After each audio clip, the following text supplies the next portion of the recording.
Hello and welcome to Morning Fuel. I am your host, John Bundy, and you are here because you believe in the power of the spoken word and its ability to change lives, and that by sharing our stories, we can help others to overcome challenges that they cannot overcome on their own.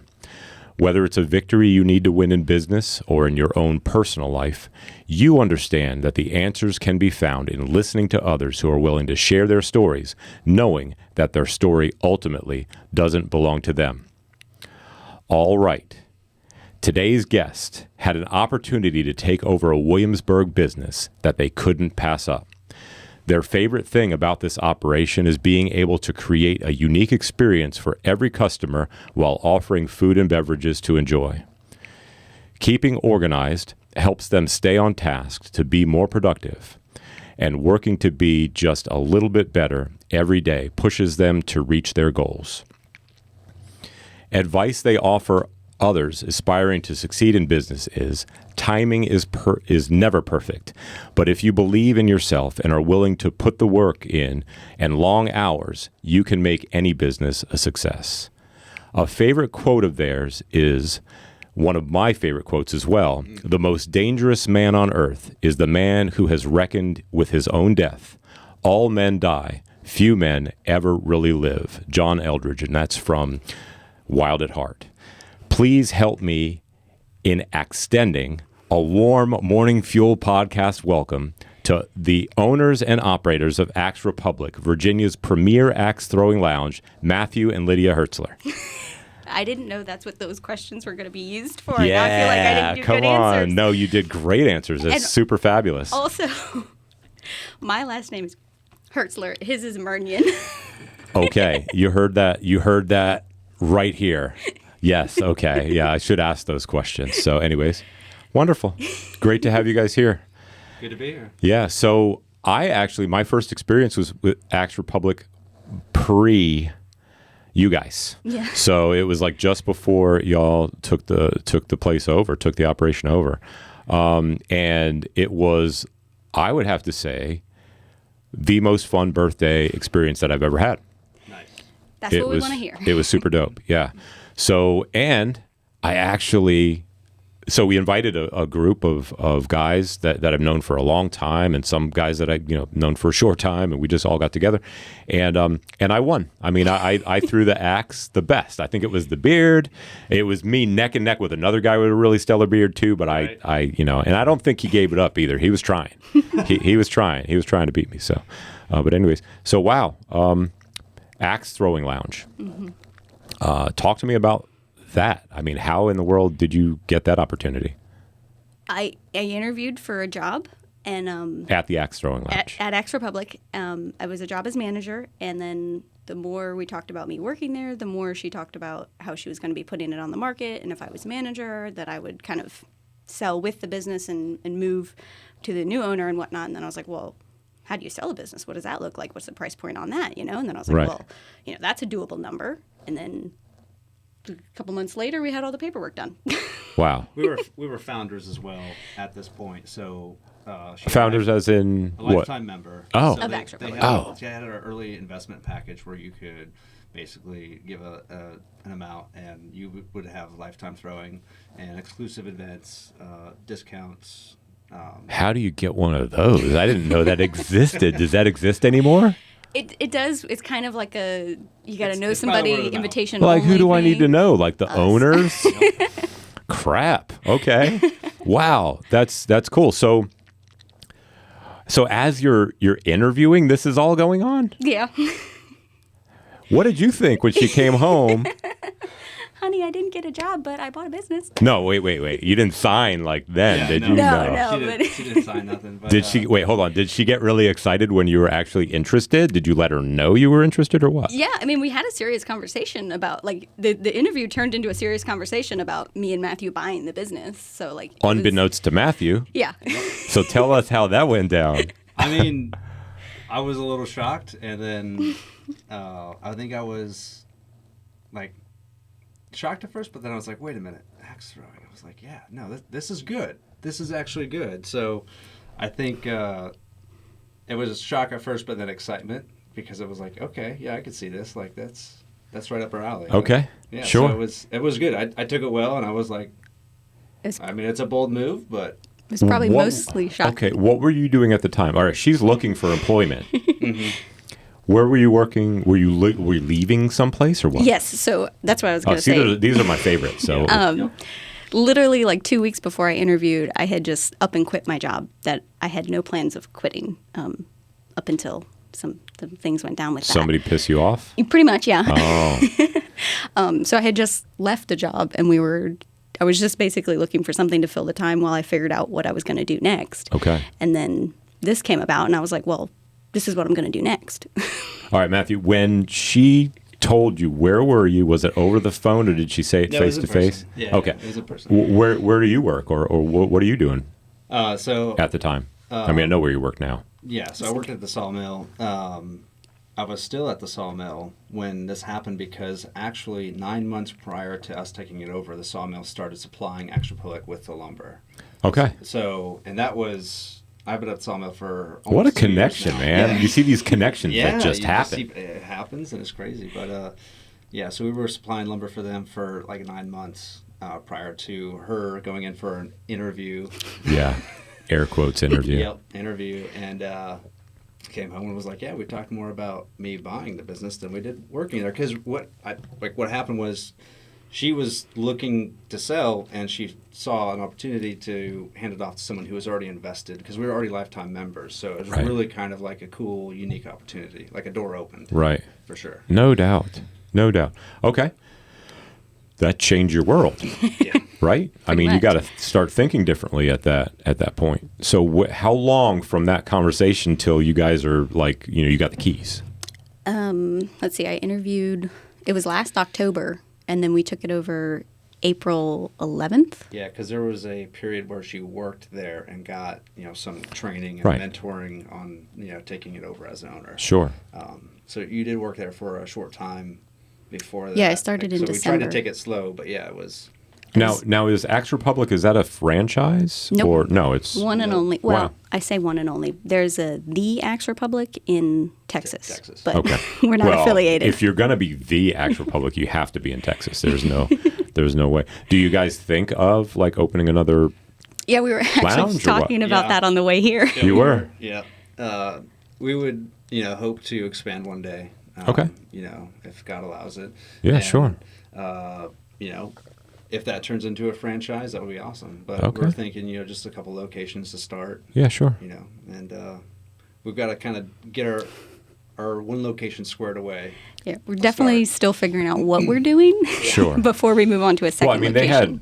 had rules and Yeah. like We've- guidelines and systems and processes, right? Or no? Yes. Yes, but we've tweaked some things and Okay. we've gone more in depth with a lot of things. Like we didn't used to allow trick shots, but now we allow the experts to teach trick shots and Okay. stuff. So we're doing a little bit more with the axe throwing than it was before. So Okay. we've got a little bit more safety features and stuff in place All right. that we're working with. All right. Training warriors, right? Pretty much. Yeah. The art of axe throwing. Yeah. Yeah, trying to look at it as more of like a finesse, kind of a finesse thing Yeah. to do rather than just. Yeah. First time I ever did it was at church. Yeah, they had a fall festival, and like their Boy Scouts, it was like the Royal Rangers is what they were called, and they had the pretty much like a part of a log up on a stand, Yep. and I watched a YouTube video, and it was some like 300-pound old dude with a cigar, a stogie in his mouth, and he was like, all you need to do is, and he showed this like, and I was like, I'm going to try that, and I didn't do the stogie, and I didn't do the 300 pounds, but I did the swing, and every time I was like, wow, I hit the stump every time. It was awesome. So I had that in mind. It was years later, was last year, my 50th birthday. Came out there and was like, every time. I was like, what in the world did I learn? Who I got to find this guy now. He's like the Yoda of axe throwing or something like that. But It's not as hard as it looks. A lot of people get intimidated by it, but it's just all theory it's got to of be a little bit, rotation. right? It's The weight The of distance of is a big it, thing. and 12, sure. 12 feet is about the sweet spot. Okay. Just for someone's general Right. like rotation of their shoulder and everything. So that one rotation throw is going to be about 12 feet. Okay, so is there any room for, and well, perhaps not at that location, But is there any room for like teaching people to throw axes at further distances? Is there anything like that? We originally had an idea of if we had more space, the next space was taken. It was up for grabs for a moment there. We were going to do some VIP lanes. Nice. Where like caged in, single lanes, like super safe. And we were going to do like all sorts of different weapons. Like double lanes. Sure. Oh, sure. And do double Get some distance. like javelins and spears and stuff like that. Oh, yeah. Sweet. We're working on Oh, the spears right trident. now. Get a trident. That would be pretty awesome. That would be dope, man. Yep. Yeah. That's okay. his I'm dream. sorry. Yeah. So, anyways, cool. We're working on it. So I see how excited you guys are about this. I'm sure it's also exhausting. Yes. Yeah. Yeah. So, what time does that spot open up? Like during the day? I mean, like what time does actual public You're open? not doing axe throwing and breakfast, are you? Although I do want to expand the menu to brunch. No, Wednesday through Friday we don't open until 5 o'clock, and then Saturdays we're 12 to 10, and Sundays we're 2 to 8. Okay. All right. Cool. So more of that late night vibe. Okay. Wow, that's cool. Is it different? Do you have like they do at the bowling alleys where they turn the lights off and you've got like black lights on and that kind of? We just did a glow throw actually, so we do it like over the course of like an entire weekend. Man, I got to be on your marketing team. That'd be a lot of fun. I want to be in these conversations. We should go to our Facebook page afterwards and check it out. But we've been posting a lot more content lately. We just did our glow throw. Yeah. Last week of October. No, you guys got Instagram. I mean, so Reels is like hot right now. So you just got to keep putting those out. Yeah. Staying consistent with it is. Yeah. Oh yeah. It's tough. It's tough. Yeah, I mean, businesses are made doing stuff like that for people that are like, I don't have time to do this. I mean, that's what we do. Yeah. But anyway, so so super cool. So. Wow. I mean, I don't even know. I mean, I just want to keep talking about it because it's exciting to me. I love it. But the thought of having your livelihood is based on people enjoying themselves, throwing axes, and eating good food. Oh, speaking of good food, any changes with the menu since you guys have been in there or what? Yes. So we did. The food was always kind of my thing that I wanted to do. Okay. Even from a young age, I knew I wanted to do like a bakery or a restaurant or something. Like I always wanted to do something in the food industry. So this was kind of a perfect combination of he gets the range and I get the kitchen. Yeah. So it's kind of a perfect half and half right. business of us. That's good. Well, you get hungry after a while throwing axes, right? So So it works out perfectly. Yeah. So for the menu, I've been slowly tweaking things. It used to just be kind of like wings, hot dogs, fries, just kind of quick and easy stuff. Unfortunately, I'm kind of limited by the amount of kitchen space that we have and the amount of equipment that we have because we don't have like a full kitchen or even like a range or a hood. Gotcha. So we have exhaust issues. So basically everything's done in either an air fryer, microwave, or a crock pot. So gotcha. That can be tough. Yeah.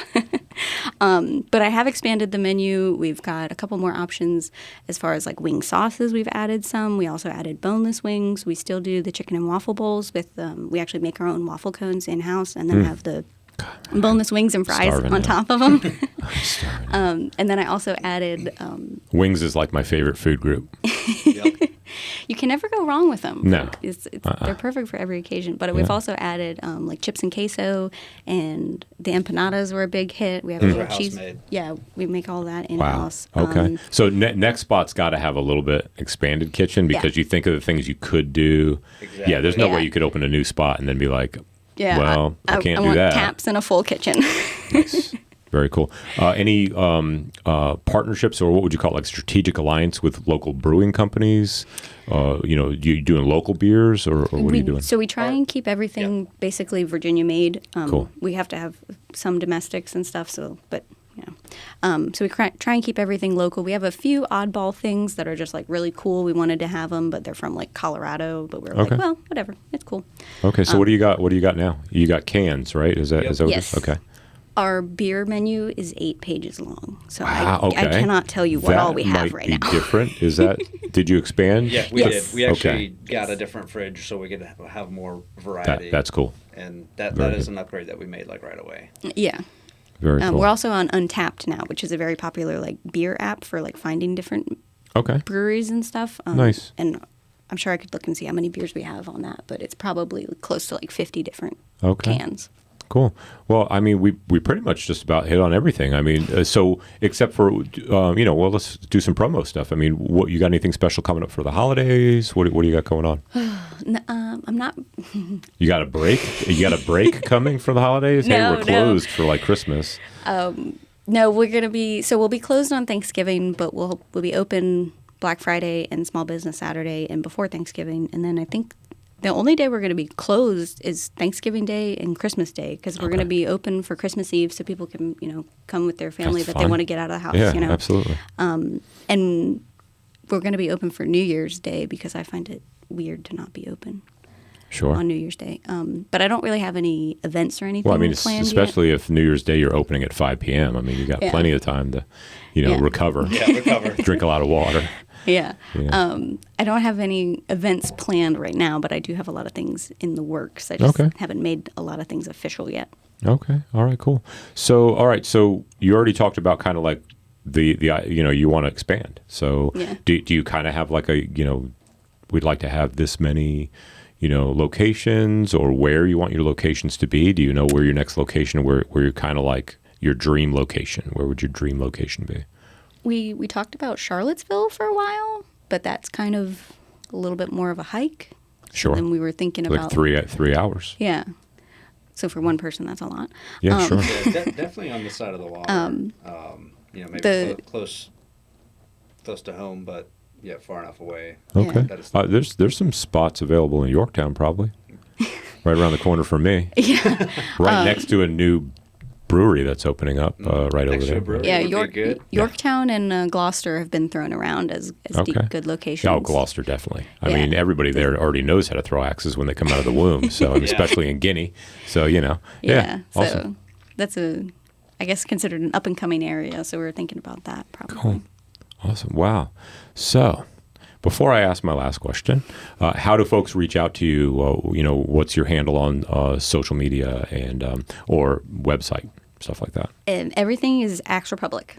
Axe Republic. So Axe Republic. at Axe Republic, and you're going to find you on Instagram, Facebook, all that stuff. Yep. Twitter. You guys on Twitter? I don't think we have it. We might have a Twitter. You But should I don't now. know. Elon Musk owns it. It's going to be awesome. There's going to be a lot of axe throwing on that platform. The website is just axerepublic.com, and everything social Cool. is just Keep it Axe simple. Republic. Yep. We need simple. All right, sweet deal. So last question. What do you as business owners, the people behind Axe Republic, making the thing run and keeping it going, what do you need most right now? I don't think I know what I'm doing enough to tell you what I need. A business coach? Maybe. Okay. Maybe. I'm just going to throw that out there. But Yeah, I know some. I say that, but I don't like other people telling me what to do, so I don't know that I would receive That's why you quit that. That's why you quit that job and then became the owner of Axe Republic. It could be a good thing. What's the next business? No, I don't. I couldn't tell you what we need right now. Well, I heard business coach, so I mean, I know that there are a few that listen, and also I know some too. But we're actually in the middle of that too, because we're getting ready to scale what we do. I've never done that before, so I need somebody that can look at it from the outside at a higher view. So I mean, I think that's a really, really good thing. Yeah, and also built-in networking, right? I mean, get in with networking groups. You're gonna, just the conversations sometimes just makes that one thing click that you've been stuck with, right? So one of the reasons why I do this, people are going to get brave to do that thing that they know they should be doing, and because they heard somebody else's story. They heard somebody else went for it, and they're like, wow, okay, they did that. Maybe I can do this thing. So very cool. Yeah, we've very much been just figuring it out as we go. Yeah, me too. But I got the lumps to prove it too, so. Awesome. Really, really great to get to know you guys better. Super excited about my birthday. It's going to be, actually, we're going to celebrate end of November. My birthday's in December. I can't wait. I'm excited already. My daughter was talking about it earlier. So it's like, okay, cool. I'm excited to do that. So we'll be out there. And so cool. So super great meeting you guys. Yeah, you as well. This has been great. It's been awesome. Cool. Awesome. Very cool.